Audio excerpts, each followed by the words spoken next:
Teman-teman kelas 12, selamat pagi. Hari ini tanggal 19 April.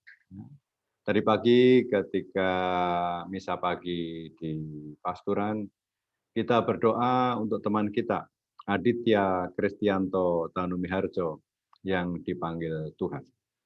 Teman kita kelas 12 MIPA 5 ini dipanggil Tuhan tadi malam. Kita sungguh berduka yang mendalam atas kepergian sahabat kita ini. Dan kita ingin berdoa untuk keluarga yang ditinggalkan.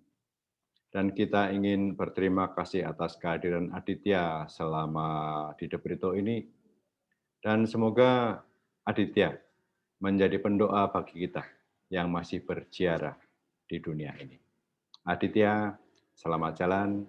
Biarlah Tuhan menyertai engkau di keabadian abadi di surga. Teman-teman semua, pada hari ini saya diminta oleh Bapak Sumartianto untuk melepas Anda. Dan rasanya lebih tepat berterima kasih kepada Anda, kepada teman-teman kelas 12 yang sudah menyelesaikan perjalanan di Debrito ini. Dan ini mengingatkan saya akan sebuah cerita. Saya punya buku ini ya. Life is a joke.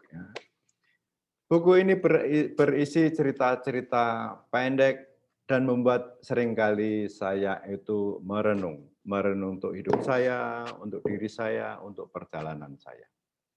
Ada satu cerita yang sangat menarik ya. Diceritakan di sini, seorang pemuda itu pulang dari kafe malam-malam. Dan dalam perjalanan pulang, dia bertemu dengan sepasang suami istri di pinggir jalan yang sedang kebingungan. Dan mereka berdua mencoba untuk mencari sesuatu yang hilang. Oleh karena itu, dalam perjalanannya itu pemuda itu mendekat dan bertanya, apakah ada yang bisa saya bantu? Lalu pasangan suami istri ini bercerita, kami kehilangan cincin perkawinan kami. Cincin ini sangat berharga, bukan karena ini cincin berlian, tetapi ini adalah cincin pengikatan penanda bahwa kami adalah suami istri. Lalu tentu saja pemuda itu membantu untuk mencari cincin yang hilang di tempat itu. Ya. Setiap jengkal dicari, setiap jengkal dilihat. Dan setelah 30 menit, pemuda ini menyerah. Bapak dan Ibu, semua tempat di daerah ini sudah saya cari. Kok saya belum menemukannya? Apakah saya boleh bertanya? Bapak dan Ibu tadi kehilangan cincinnya di mana? Lalu istri ini mengatakan, atau ibu ini mengatakan, kami kehilangan cincin di sebelah sana, di tempat yang gelap. Dan pemuda ini sangat heran. Nah, kalau hilangnya di sana, kenapa Bapak dan Ibu mencari cincinnya di sini? Lalu ibu ini mengatakan, kami mencari cincin di tempat ini. Karena apa? Lampunya lebih terang. Nah, cerita sederhana ini mungkin konyol. Ya. Mau kehilangannya di sana, kok mencarinya di sini. Alasannya lampunya lebih terang.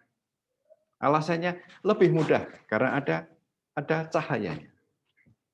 Teman-teman semua, apa yang menarik bagi saya adalah ketika kita mencari apa yang kita inginkan dalam hidup, kita itu memerlukan komitmen yang besar.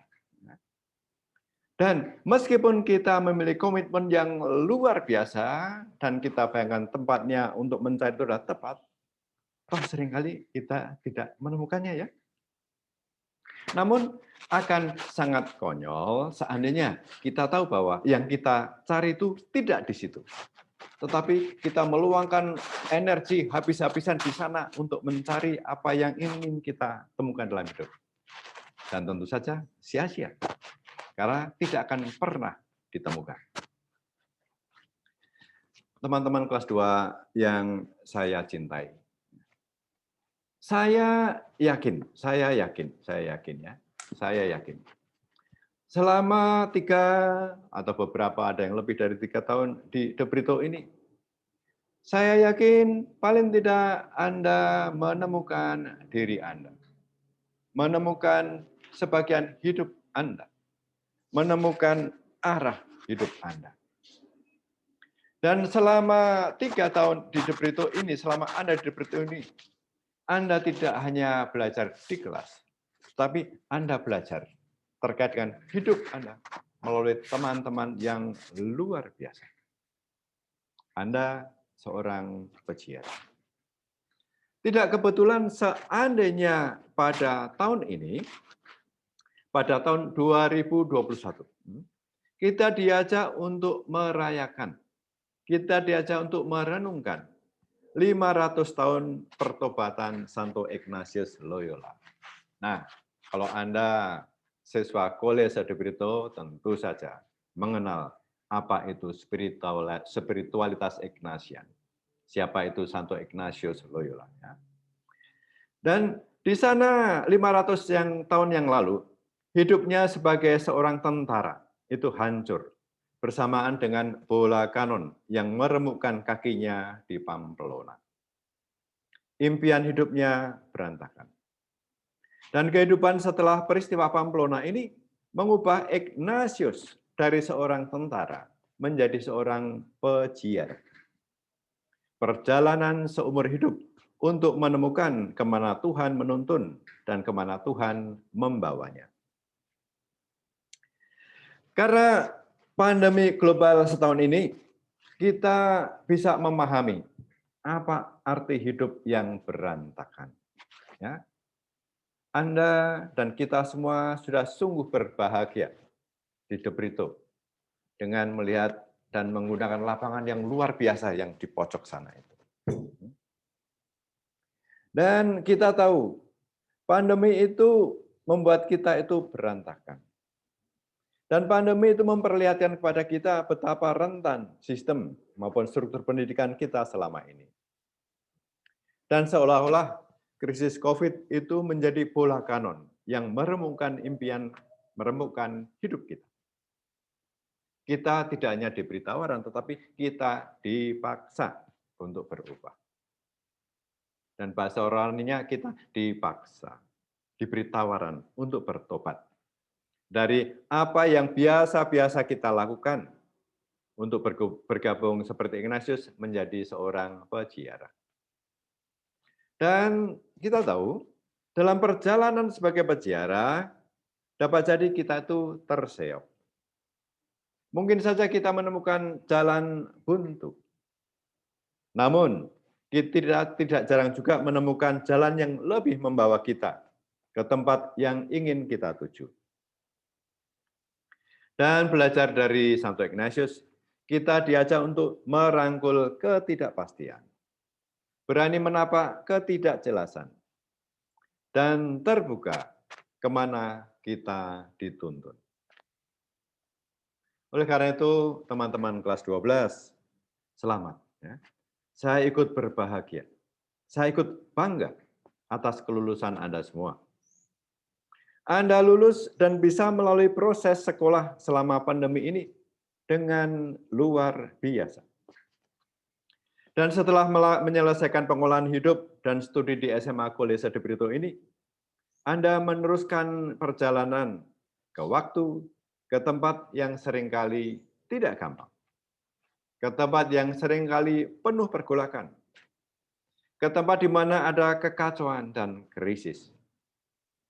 Dan rasanya, perjalanan seperti itu bisa digambarkan sebagai perjalanan seorang peziarah yang berani menapak dan merangkul ketidakpastian. Teman-teman semua, pada bulan November tahun 2019, sebuah dokumen diterbitkan. Ya, Yesuit itu senang membuat dokumen. Ya. Dokumennya, chartanya banyak sekali. Dan dokumen itu sudah diterjemahkan ini ya, sehingga judulnya adalah Sekolah Yesuit. tradisi hidup abad ke-21. Ya. Dan menarik kita menyimak isi dokumen ini. Dan di sana itu kita diajak untuk menimbang tantangan. Kita diajak untuk menimbang peluang baru yang khas zaman ini.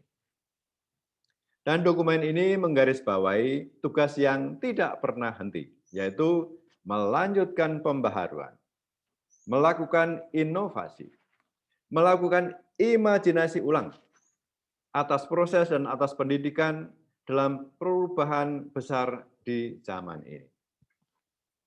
Kita tahu ya, Kolese de Brito itu bersama kolese-kolese jaringan sekolah Yesuit dunia, tidak hanya di Indonesia saja. Di sana ada 827 sekolah, 51.284 guru, dan 857.000 siswa yang tersebar di Amerika Latin, di Eropa, di Afrika, di Amerika Utara, dan Asia. Dan sekolah-sekolah ini berupaya mendampingi orang-orang muda seperti Anda untuk menjadi pemimpin yang terlibat. Dan jaringan sekolah ini percaya bahwa Allah itu berkarya dan bisa kita jumpai di setiap budaya, di setiap pencarian iman, di hidup keseharian. Ya. Oleh karena itu, dokumen ini itu mengajak kita untuk melakukan eksamen. Nah, istilah ini saya kira Anda sudah familiar. Beberapa alumni yang selesai atau lulus di zaman-zaman yang sebelumnya itu kemarin bertanya, Romo, eksamen itu apa? Nah, di sana kita melalui eksamen mencoba untuk menimbang, memilih, memilah secara mendalam bahwa kita bertanggung jawab atas hidup kita dan atas dunia kita.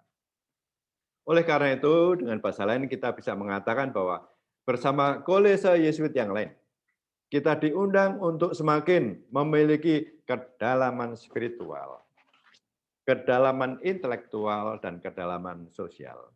Ya. Sehingga untuk itu pendidikan Yesuit diundang untuk semakin memperhatikan penciptaan budaya, perilaku yang membawa orang terlibat pada kebaikan bersama. Itu yang pertama. Yang kedua, cara baru yang menumbuhkan kehendak untuk terlibat secara kreatif dan terlibat secara imajinatif.